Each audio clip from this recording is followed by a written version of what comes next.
කෝපි වගාවේ මේ තියෙන්නේ මේ දැල්ල දම් පාටට වගේ තියෙන්නේ මේක S9 කියන වර්ගය.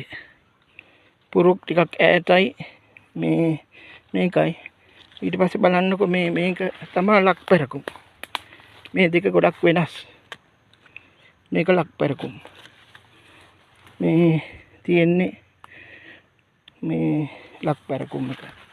මේ තියෙන්නේ මේක පඳුරක් විදිහට ඉන්නේ දැල්ල කොළ පාටයි.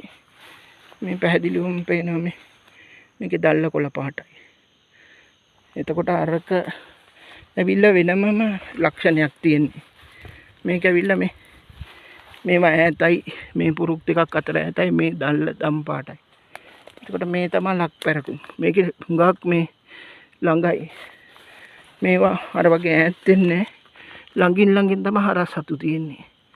පේනවා ඇතිනේ. එතකොට ඒක සම්පූර්ණයෙන්ම වර්ග දෙකක් වෙනස්. ඒකයි වෙනස්කමක් තමයි ඒක.